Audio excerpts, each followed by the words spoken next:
I always prepare the night before for what I'm going to do the next day to make sure everything is there. I haven't forgotten the batteries or the lenses or what I'm going to do the next day.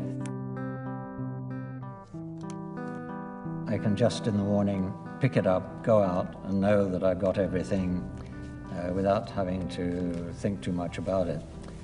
I can just get up and go. It's a new focus for me in life. I'm sure it's going to be a great benefit. My name's Ian Berry. I'm a photojournalist. Been a photojournalist for more years than I care to remember. I'm a member of an agency called Magnum. As a young photographer, there were a couple of possibilities. You either sort of join one of the magazines of the day, Life magazine, Paris Match, or you join Magnum. For me, offered a much greater degree of independence. You know, you're hired for what you do, or you do what you want to do yourself, rather than having to follow a political line of a magazine.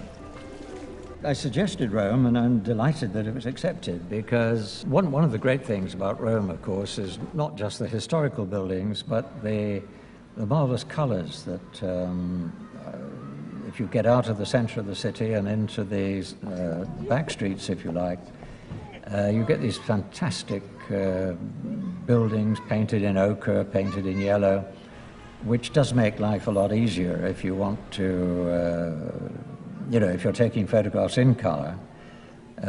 It's much easier to photograph somebody, a girl going by, if the background is going to work because of the color, which maybe complements what she's wearing, and you can put it all together into one shape. You won't find that in London.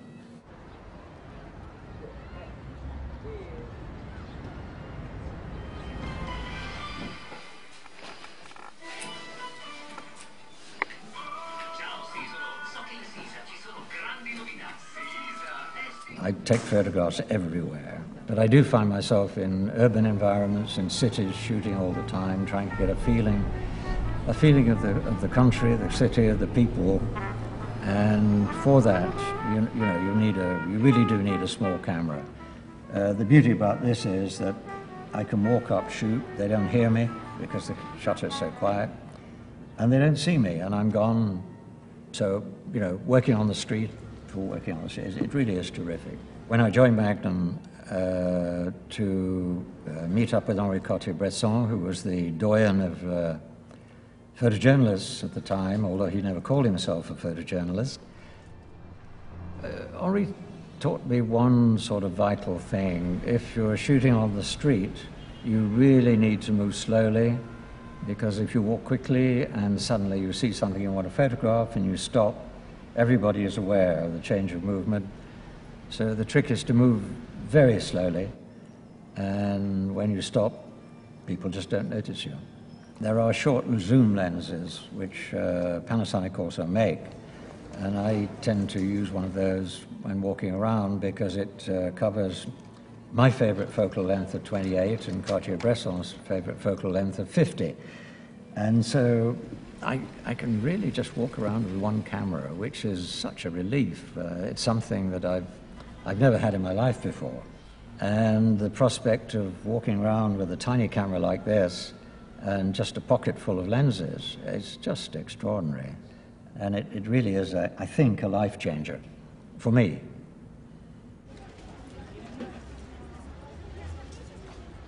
The problem, I suppose, is that the light does at this time of the year get a bit high and a bit contrasty. It has an incredible dynamic range.